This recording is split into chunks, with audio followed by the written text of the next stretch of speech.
Nah, bagaimana kita untuk mengecek apakah klasifikasi kita betul atau tidak? Tentunya kalau kita ingin melihat nilainya, itu berarti kita harus caranya adalah melakukan perhitungan akurasi yang akan kita laksanakan 2 minggu lagi. Ya, tapi untuk sekedar tahu kira-kira saya masih klasifikasi atau tidak secara yang lebih subjektif, kita bisa melingkan dari ketiga citra ini, citra hasil klasifikasi, kemudian dilingkan dengan citra hasil komposit yang tadi sudah kita gunakan untuk pengambilan ROI, dan juga citra komposit asli untuk membantu kita untuk memudahkan dalam mengecek kira-kira ada yang misklasifikasi atau tidak. Tentunya pasti ada. Jadi mau kita membuat kelas sebagus apapun, pengambilan ROI sebagus apapun, dan memilih algoritma manapun, pasti akan adanya misklasifikasi. Kenapa? Karena kalau kalian baca buku-bukunya dari Pak Proyo dan Nudoro, itu beliau juga menyatakan tidak ada satupun algoritma klasifikasi, mau itu klasifikasi multispektral yang bahkan mengambil langsung datanya di lapangan seperti spectral angle mapper, ataupun bahkan klasifikasi berbasis objek seperti OBIA atau GeoBIA, itu tidak ada satupun algoritma dari klasifikasi yang betul-betul benar. Artinya tidak bisa dipercaya 100%, pasti ada yang namanya misklasifikasi. Oke, kita sudah selesai ya. Di sini hasil dari Cummins-nya. Bentar, NP-nya error, gerak-gerak sendiri soalnya. Oke, sudah anteng. Ya, kita load Cummins-nya. Nah, Cummins itu hasilnya adalah seperti ini. Dia jauh, terkadang kalau unsupervised itu karena semua diserahkan kepada sistem, terkadang dia bisa membaca dengan betul, terkadang dia errornya sangat besar. Nah, gimana caranya untuk menghindari error yang besar tadi? Tentunya dengan cara kita harus meningkatkan iterasinya dan juga meningkatkan jumlah kelasnya.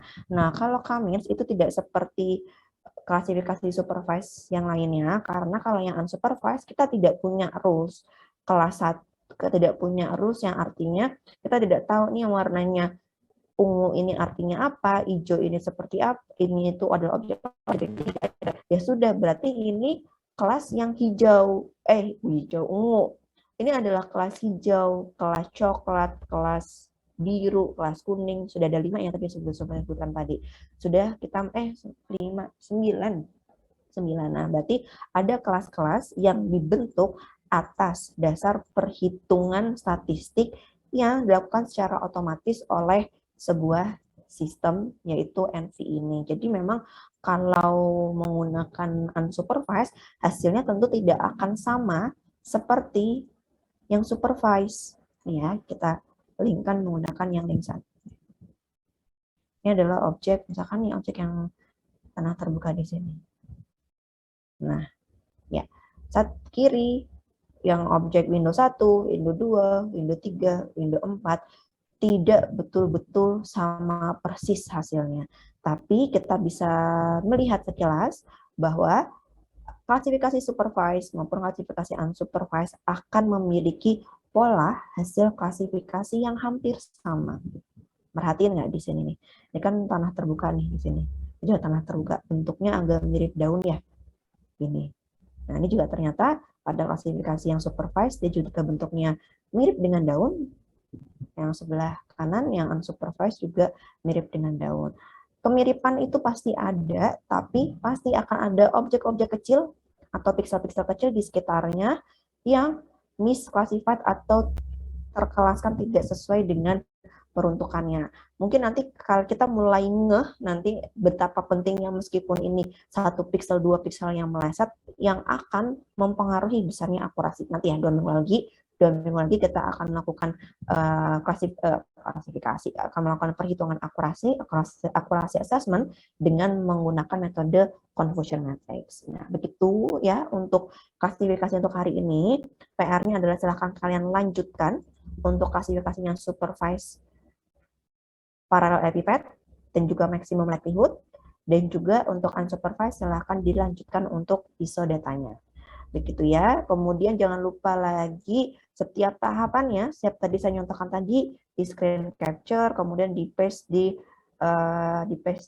Word kalian nanti. Jadi kalau saya sudah memberikan laporannya cuma satu, jadi laporan itu cuma satu, yaitu berisi klasifikasi multispektra sampai dengan nanti perhitungan akurasi. Ini cuma ada satu laporan, cuman memang agak panjang karena itu adalah tahapan yang lumayan kompleks dan kalian juga ada 5 algoritma. Tapi 5 algoritma ini tidak dihitung semuanya untuk akurasi, hanya 3 saja yang dihitung akurasinya.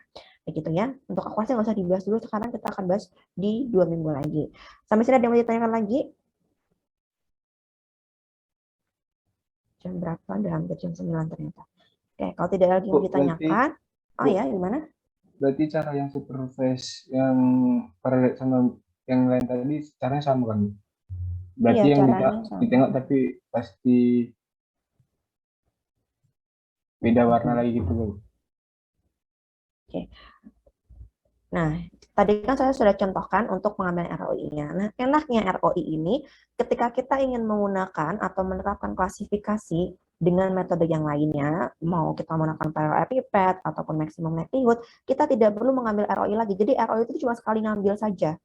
Jadi setelah kita mengambil ROI, jadi kita langsung bisa cepat epipet langsung dibikin. Nanti kalaupun kalian nggak usah menunggu sampai minggu depan diselesaikan, ini saya menyudahi kuliah hari ini, kalian lanjutkan saja, tuh nggak nyampe jam 11 lah, kalian sudah bisa menyelesaikan ke semua algoritma, yaitu parallel pipet, dynamic distance tuning, maximum likelihood, dan juga unsupervised ISO data. Ini cepat dan langsung kalian pindah di mana di Word kalian. Jadi ROI itu hanya sekali ngambil di awal saja untuk bisa diterapkan di beberapa algoritma ini. Jadi caranya sama, cuma tinggal setelah ngambil ROI, sudah dicek ROI-nya apakah betul atau tidak, kemudian dicek separability index-nya, kemudian kalian tinggal klik classification, supervise apakah menggunakan parallel epipet, kemudian menggunakan maximum likelihood juga. Begitu ya. Dan jangan lupa kalau kalian misalkan maximum likelihood, jangan lupa input filenya bukan citra yang sudah dilakukan klasifikasi, tapi citra asli ya, yang sudah kalian proses, koreksi pre-processingnya, koreksi geometrik, koreksi radiometrik, dan juga sudah kalian crop biar tidak terlalu lama. Tapi cropnya jangan terlalu kecil ya wilayahnya. Wilayahnya harus 3/4 dari scene citra kalian. Begitu. Oke, dan mau ditanya lagi?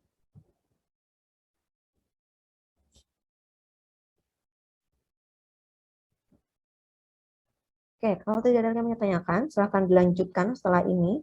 Kan seharusnya perkuliahan ini 2,5 jam ya, jadi ada jam 7, 8, 9, sampai setengah 10. Nanti ada waktu, kalian setengah jam, bisa lah ya setengah jam untuk menyelesaikan sebelum kalian nanti kalau setelahnya ada kuliah lagi, silahkan diselesaikan. Kemudian, jadi minggu depan kalian betul-betul bisa free libur atau bisa melanjutkan pembahasan atau coret-coret untuk pembahasan dari hasil klasifikasinya ini. Jadi minggu depan lagi kita pindah ke materi akurasi dengan citra hasil klasifikasi kalian. Ya, sekian untuk hari ini. Terima kasih banyak. Sampai jumpa 2 minggu lagi untuk perhitungan akurasi. Harus selesai ya. Sudah diperpanjang sampai 2 minggu loh untuk 5 algoritma ini. Jadi 2 minggu lagi itu minggu terakhir sebelum kita UAS. Ya, jadi harus selesai semuanya secara penuh biar nanti UAS kalian juga tidak ada beban tambahan terkait dengan laporan praktikumnya. Assalamualaikum warahmatullahi wabarakatuh. Selamat pagi. Assalamualaikum warahmatullahi wabarakatuh.